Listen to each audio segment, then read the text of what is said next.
Good morning. How are we doing today? This is James Sweeney, aka SplitSuit. Welcome back to another video.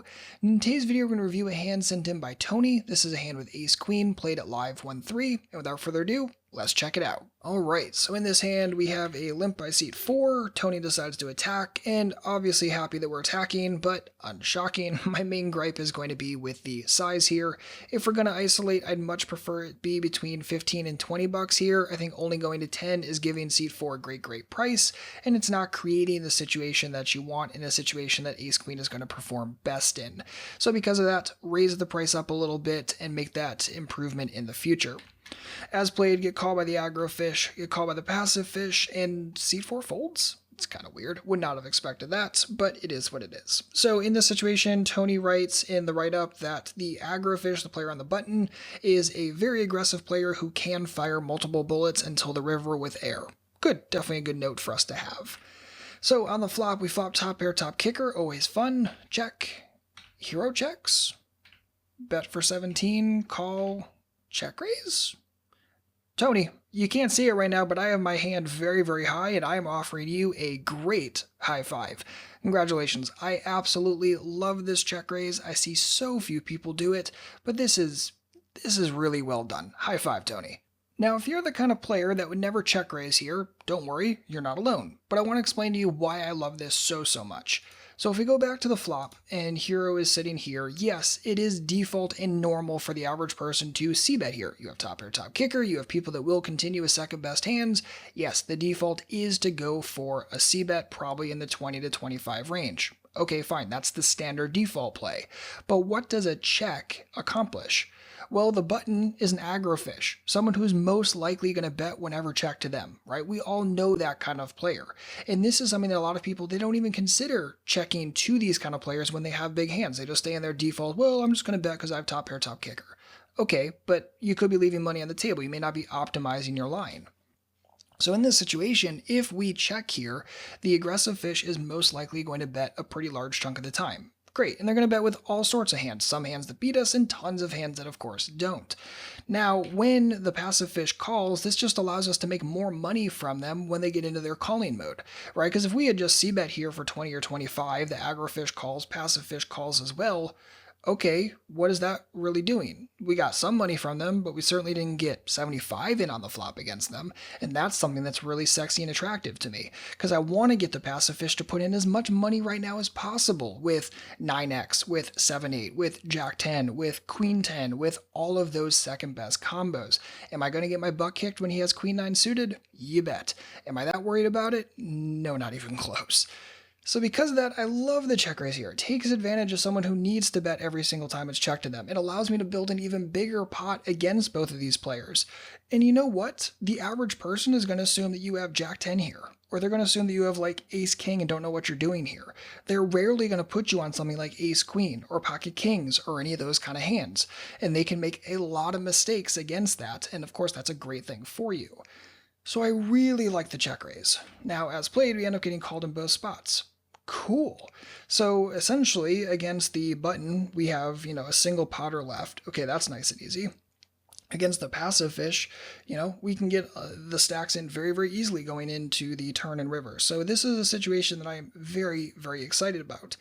And even more so when the turn is a brick deuce. So when the passive fish checks, here decides to lead for 100, and unfortunately I'm right back to having a problem. If I'm being totally honest, I hate being a negative Nancy, and I understand that in these videos I kind of have to be a decent chunk of the time, but I loved the intention with preflop, I loved the check raise on the flop, and then to see it followed up with this bet size is really unfortunate. So I don't want to check here and allow the aggro fish to check behind at this point because they've already gotten aggressed, so I don't think that they're going to bet everything in their range if we check to them again on the turn. So I want to keep the betting lead myself and make sure the money goes in and we maximize value against sticky 9x, worse Queen X, Jack 10, 7, 8, all those kind of hands. I don't just want to let free cards roll off for no reason. That being said, my question in my head at this point is, okay, will 100 get looked up by second best? Will 150? Will 200? Will 250? Etc. And 100, yeah, I think I'm getting looked up by second best hands. But I also think that's true for 150, 175, 200. Maybe if you shove here, you don't get looked up by the passive fish when they have Jack 10 or 9-8. But I think more often than not, you could go to something like 180 and get looked up by plenty of second best, right? Fish love to draw incorrectly. They don't understand pot odds. Use that to your advantage by sizing bigger when you have strong hands against their obvious second best calling range. I don't think you need to bet 100 here to maximize value. I think betting 100 here gives single pairs too good of a price to draw out for no reason when you could otherwise go bigger and maximize value. So again, I hate complaining about bet size. I know it's one of the biggest gripes that I have whenever I review hands, but seriously, it's incredibly important. If you're going to play no limit, that's like one of the greatest areas where you can actually exercise a huge edge is by improving your bet sizing. And I hate seeing people leave money on the table by making mistakes like this. So in this situation, get called in both spots. Okay, not super shocking. River is an 8. Well, that sucks. That improved Queen 8, 9-8, Jack 10, and that's pretty much about it. There's still plenty of second best Queen X hands, but again, did we kind of create a bad situation for ourselves? Passive fish checks. Here decides to bet again. Only bets 100. Again, I don't see what this is doing. If nothing else, I'm going to bet 153. I'm going to put the aggro fish all in. If he has a hand that sucked out on me, sucks to be me. It's not like I'm ever going to bet fold for his last 53 if he does decide to rip it. But again, I definitely want to make sure that I make more money against the passive fish when he has Queen Jack and can't fold. Or maybe he improved 7-8 and for whatever reason gets super sticky. There's just second best hands that I can and will get looked up by that will pay more money, will pay a premium price. So I don't see 100 really doing anything. Again, I think this needs to be larger, if not just shoving. I mean, shoving gives the passive fish about 3-1. Obviously, the aggro fish, if they have anything, they're continuing 2, and you weren't going to bet fold anyway. So as played, we bet 100. They shoved for the last 53. Obviously, we snap it off. Unfortunately, they did improve on the river. But again, this is more a function of choosing a really bad turn size and allowing really great odds to screw you.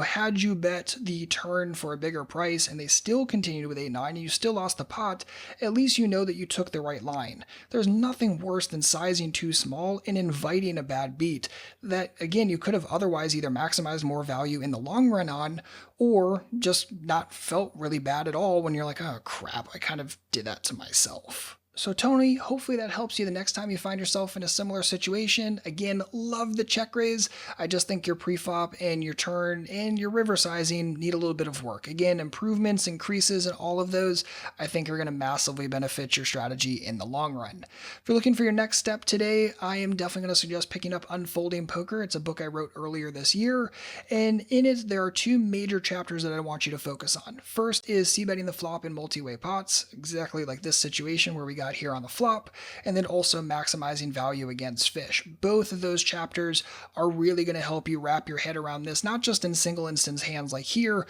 but just in general, and help you start formulating a strategy in those pots. It's very important.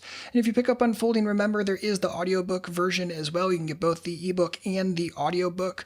I'll just leave a link in the description box. Check it out if that's something you're interested in learning more about. But as always, if you have any comments or questions, please don't hesitate to let me know. Otherwise, as always, I'll see you back soon with a brand new video. And in the meantime, good luck out there and happy grinding.